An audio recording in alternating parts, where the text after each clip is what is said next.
जय श्री कृष्ण। राधे राधे। आप सभी श्रोताओं का दिन शुभ और मंगलमय हो। हिंदू धर्म में एकादशी का विशेष स्थान है। वर्ष भर में आने वाली 24 एकादशियों में प्रत्येक का अपना अपना महत्व बताया गया है। अश्विन मास के कृष्ण पक्ष की एकादशी, जिसे इंदिरा एकादशी के नाम से जाना जाता है, यह तिथि विशेष रूप से पितृतर्पण और श्राद्ध कर्म के लिए उत्तम मानी जाती है। धार्मिक मान्यता है कि इस दिन उपवास, पूजा और दीपदान करने से पितरों की आत्मा तृप्त होती है और भगवान विष्णु की कृपा से जीवन में सुख समृद्धि आती है। शास्त्रों के अनुसार इंदिरा एकादशी पर दीपक जलाने का विशेष महत्व है। अंत में हम सुनेंगे आज के दिन सुने जाने वाली पितृदोष से मुक्ति पाने वाली कथा, जिसे सुनने मात्र से पितृ प्रसन्न होते हैं और ईश्वर की कृपा प्राप्त होती है। तो आइए श्रवण करते हैं इंदिरा एकादशी की व्रत कथा। भगवान श्री कृष्ण की भक्ति से भाव विह्वल होकर अर्जुन ने कहा, हे प्रभु, अब आप कृपा कर अश्विन मास के कृष्ण पक्ष की एकादशी की कथा को कहिए। इस एकादशी का क्या नाम है तथा इसका व्रत करने से कौन सा फल मिलता है। अर्जुन की बात सुनकर भगवान श्री कृष्ण ने अर्जुन से कहा, हे धनुर्धर, अश्विन मास के कृष्ण पक्ष की एकादशी का नाम इंदिरा है। इस एकादशी का व्रत करने से सभी पाप नष्ट हो जाते हैं और नरक में गए हुए पितरों का उद्धार हो जाता है। श्री कृष्ण जी बोले, हे अर्जुन, इस एकादशी की कथा के श्रवण मात्र से ही मनुष्य को अनंत फल की प्राप्ति होती है। मैं यह कथा सुनाता हूँ, तुम ध्यानपूर्वक श्रवण करो। कलयुग में महिष्मती नाम की नगरी में इंद्रसेन नाम का एक प्रतापी राजा राज्य करता था। वह पुत्र, पौत्र, धन धान्य आदि से संपन्न था और उसके शत्रु सदैव उससे भयभीत रहते थे।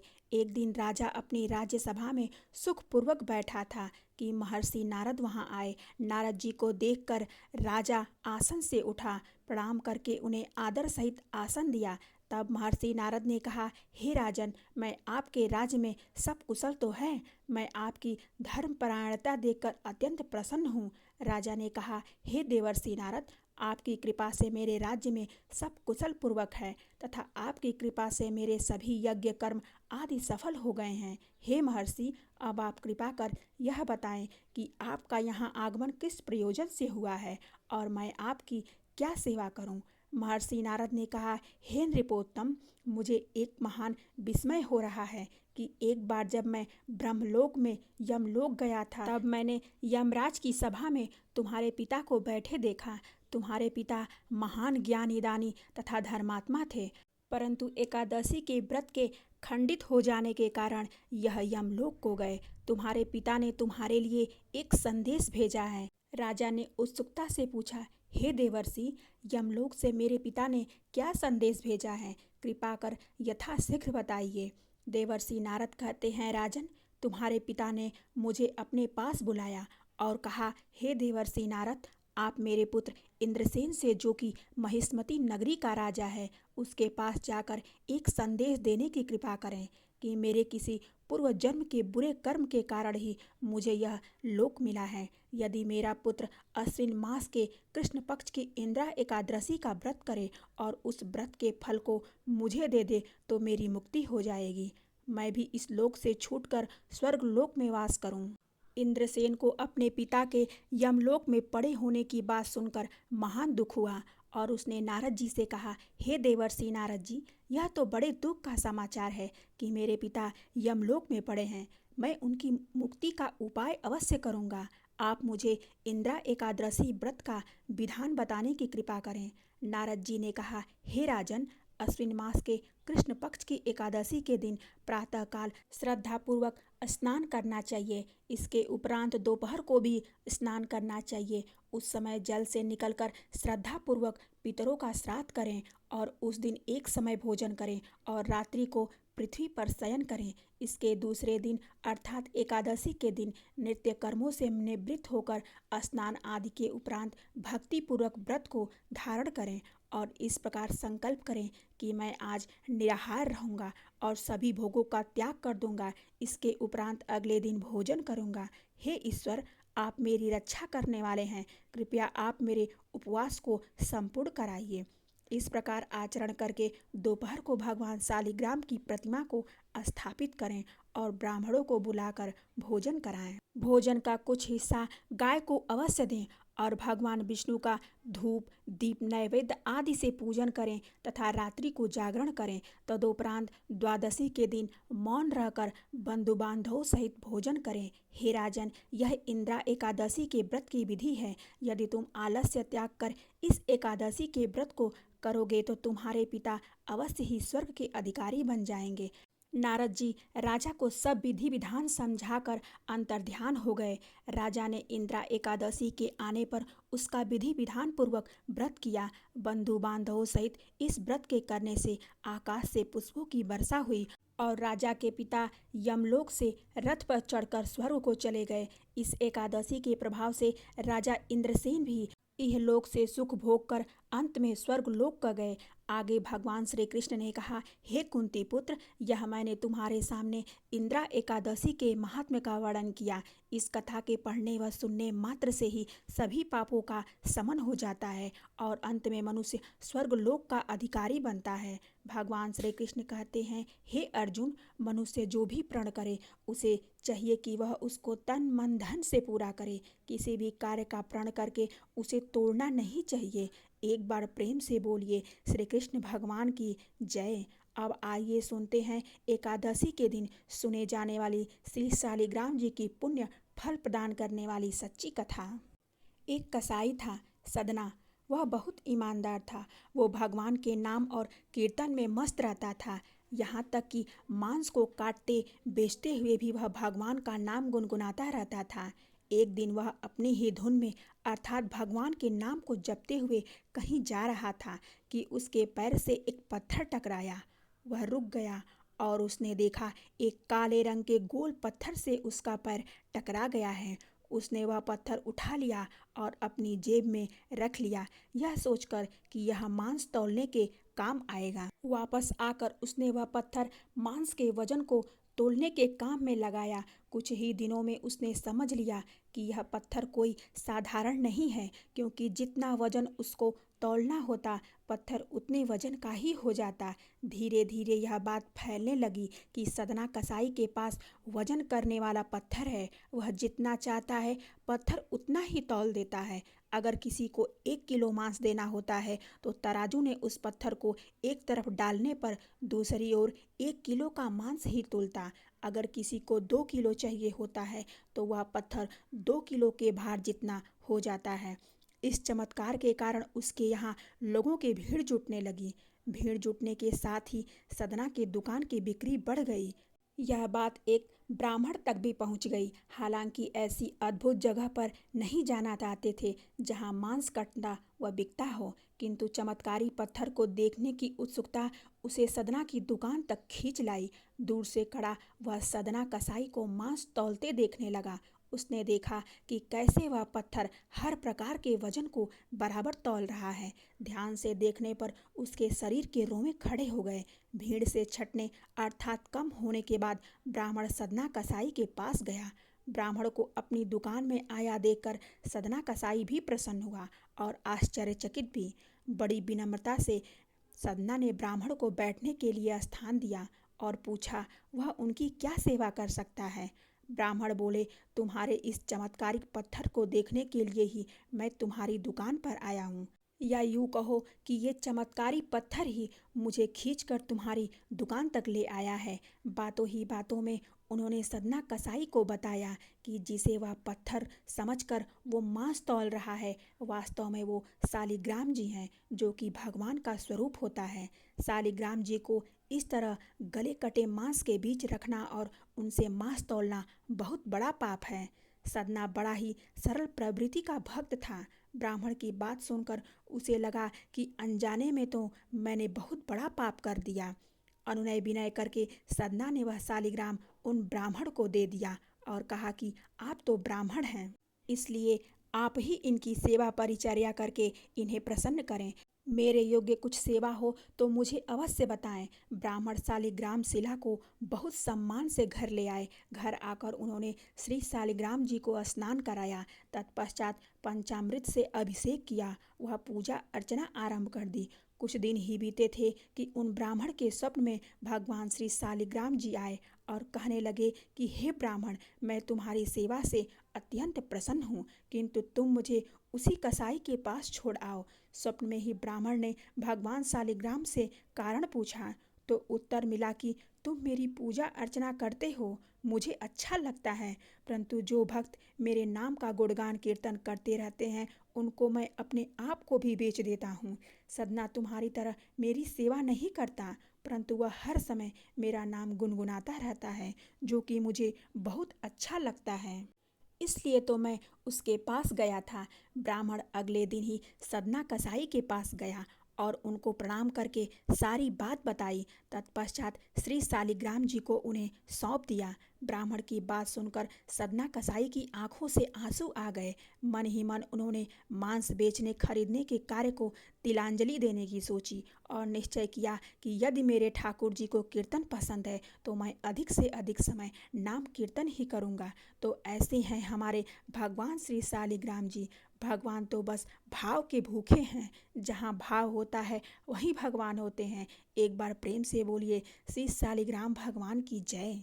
अब आइए श्रवण करते हैं आज के दिन सुने जाने वाली पितृपक्ष की पौराणिक कथा, जिसे सुनने मात्र से पितरों की कृपा प्राप्त होती है।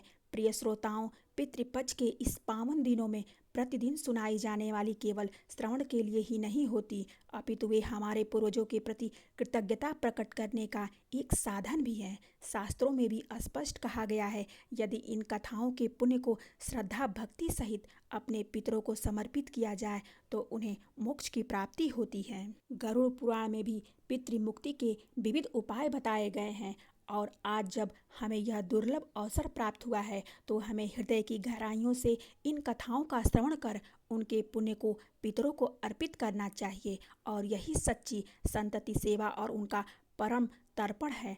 आइए आज पितृपक्ष की कुछ कथाओं से पहले हम सभी अपने अपने पितरों से प्रार्थना करें। हे परम पूज्य पितृदेव, हम आपको सादर नमन करते हैं। हमारे द्वारा किए गए श्राद्ध तर्पण दान और कथा श्रवण का पुण्य आप कृपया स्वीकार करें। आपकी आत्माएं परम शांति और उत्तम लोगों की प्राप्ति करें। हम पर अपनी कृपा दृष्टि बनाए रखें।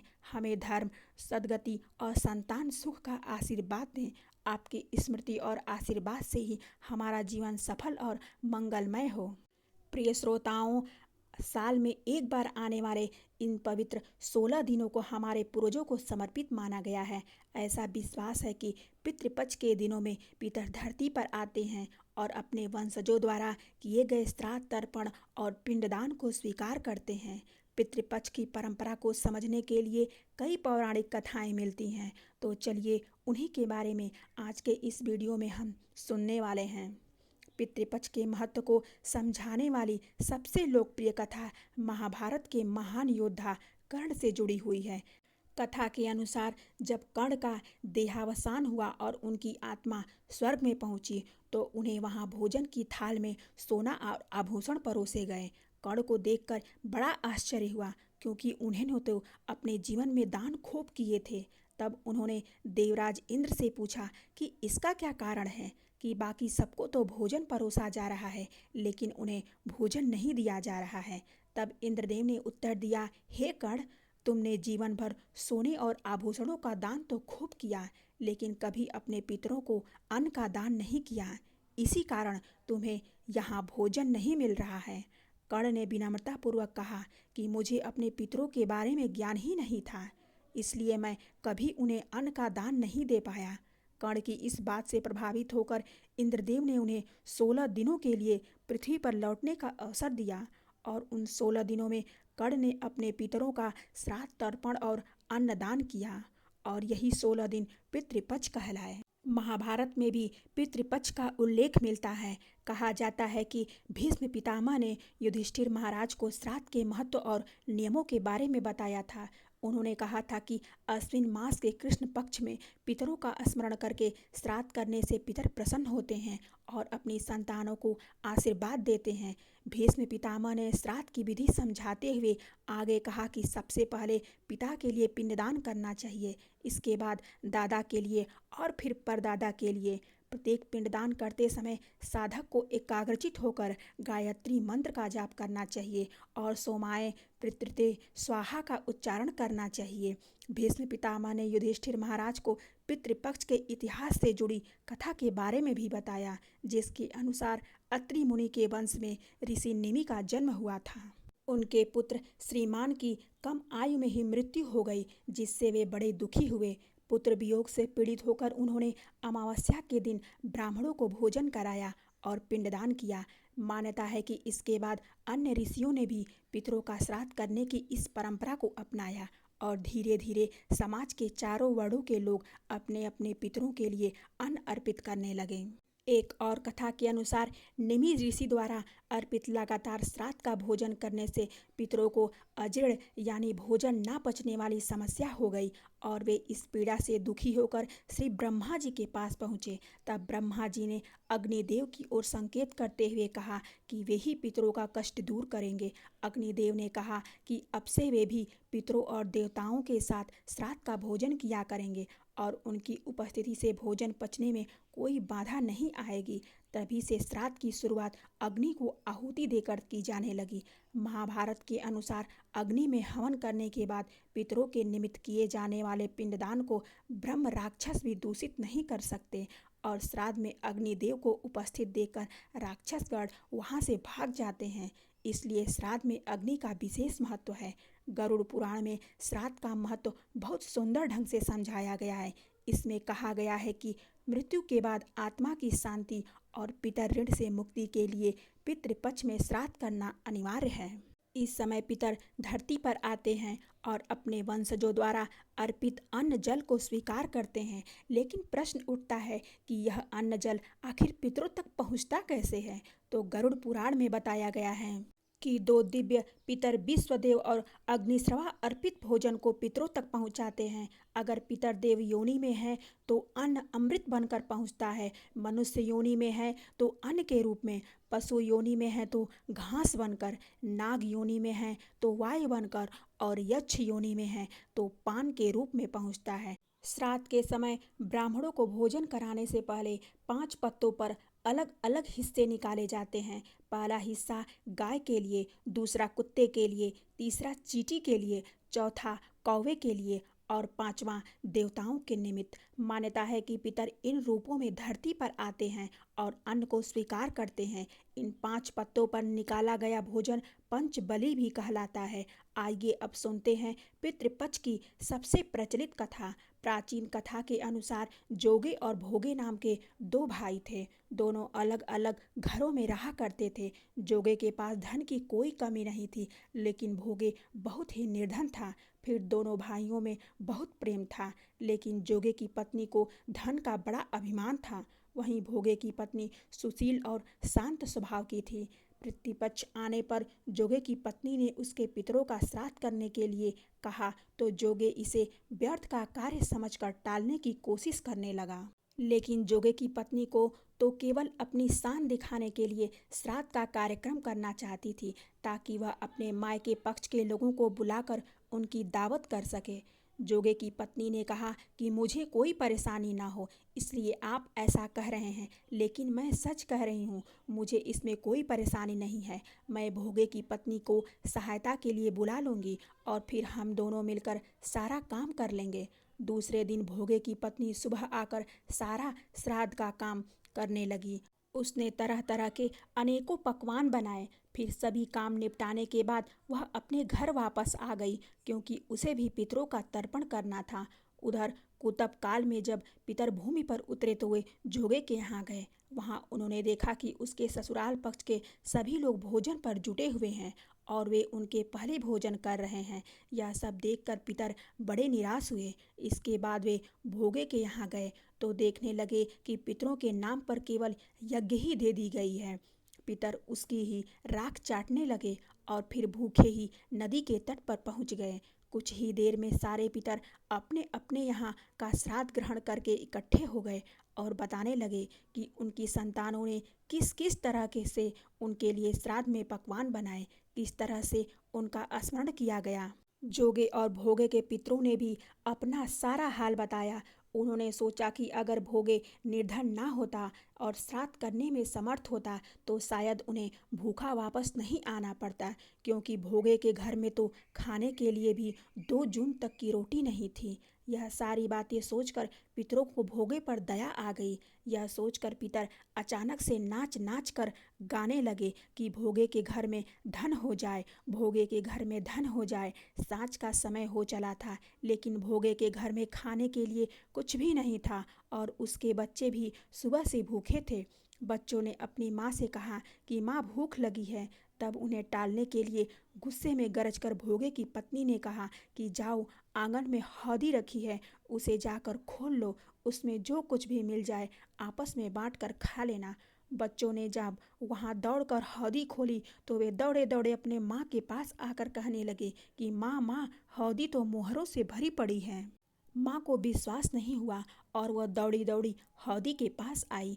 आकर उसने जब यह सब कुछ देखा तो उसे आश्चर्य का ठिकाना नहीं रहा। इस तरह पितरों के आशीर्वाद से भोगे भी धन धान्य से परिपूर्ण हो गया, लेकिन उसे इस बात का बिल्कुल भी अहंकार नहीं था। और फिर अगले वर्ष श्राद्ध आने पर खूब धूमधाम से दोनों पति पत्नी ने मिलकर अपने पितरों का श्राद्ध किया। भोगे की पत्नी ने श्राद्ध के दिन 56 तरह के भोग बनाए, ब्राह्मणों को अपने घर बुलाकर श्राद्ध किया, उन्हें भोजन कराया और दान दक्षिणा भी दी। फिर सोने चांदी के बर्तनों में जेठ जेठानी को भी भोजन कराया। इससे पितर बहुत प्रसन्न और तृप्त हुए और उन्हें आशीर्वाद देकर तृप्त होकर वे अपने लोक को वापस चले गए। प्रयागराज में त्रिवेणी संगम का जल पाप मुक्ति तो कराता ही है, साथ ही मोक्ष को भी प्रदान कर देने वाला है। आइए जानते हैं प्रयागराज में त्रिवेणी संगम से जुड़ी एक प्राचीन कथा। आखिर कैसे कुंभ नगरी के त्रिवेणी के जल की महिमा से एक प्रेत योनि से मुक्त हो गया। कहा जाता है कि अनादिकाल में केरल में वसु नाम का एक ब्राह्मण रहता था, लेकिन उसका आचरण बहुत खराब था। उसके बंधुओं ने उसे भूमिहीन करके घर से निकाल दिया था और वह दुखी होकर निर्धनता में अपनी जन्मभूमि को त्याग कर इधर उधर भटकने लगा। जंगलों से भटकता हुआ वह भूख प्यास से व्याकुल ब्राह्मण विंध्य पर्वत पर पहुंच गया और वहां तड़पते हुए उसकी मृत्यु हो गई। कहा जाता है कि उसका दाह संस्कार न होने के कारण प्रेत बनकर वह वन की कंदराओं में चिरकाल तक निवास करता रहा। वह गर्मी सर्दी से परेशान बिना जल के हाहाकार करता हुआ भटकने लगा। एक दिन की बात है, उस मार्ग से एक यात्री घड़े में त्रिवेणी का जल लेकर भगवान जनार्दन के श्लोकों का पाठ करते हुए जा रहा था। एकाएक प्रेत उसके सामने आ गया और उसने उस यात्री से कहा कि डरो मत, हे धर्मनिष्ठ, मैं तुम्हारी गगरी से त्रिवेणी का पवित्र जल पीना चाहता हूँ, लेकिन अगर तुमने जल नहीं दिया तो मैं तुम्हारे प्राण ले लूँगा। प्रेत के वचन सुनकर वह पथिक बोला, नीलवर्ण भयंकर चंचल नेत्रों वाले, तुम हो कौन और तुम्हारा शरीर मांस रहित क्यों है? इस पर प्रेत ने उसे बताया कि मैं लोभी, मलिन, व्याभिचारी, क्रिया रहित ब्राह्मण था। पूर्वजन्मों के ऐसे कर्मों के कारण ही मेरी ऐसी दुर्दशा हुई है।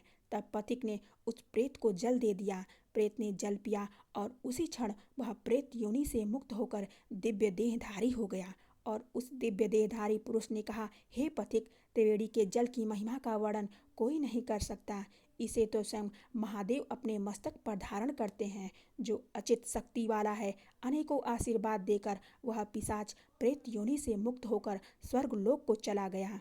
इस प्रकार प्रयागराज के महात्म को जानकर महाकुंभ में माघ मास में त्रिवेणी के जल से आचमन से पाप तो दूर होते ही हैं, पिशाच योनि से भी मुक्ति मिल जाती है। ज्योतिष विज्ञान की दृष्टि से उज्जैनी अर्थात उज्जैन नगरी का अपना विशिष्ट स्थान है और श्राद्ध पक्ष में उज्जैन में स्थापित शिवलिंग श्री पिशाच मुक्तेश्वर महादेव का भी विशेष महत्व है। श्राद्ध पक्ष के इन 16 दिनों में 84 महादेवों में से 68वें नंबर पर आने वाले श्री पिशाच मुक्तेश्वर महादेव पर शुद्ध गाय के दूध, मिश्रित तिल और जौ, गंगा जल, सिप्रा आदि से अभिषेक करने से पितर तृप्त और प्रसन्न हो जाते हैं। पूर्वज चाहे किसी भी योनि में प्रवेश कर गए हों, चाहे वे अकाल मृत्यु को प्राप्त हुए हों, चाहे उनका दाह संस्कार विधिवत न किया गया हो, पिशाच मुक्तेश्वर महादेव उन्हें प्रेत योनि से मुक्त करते हैं।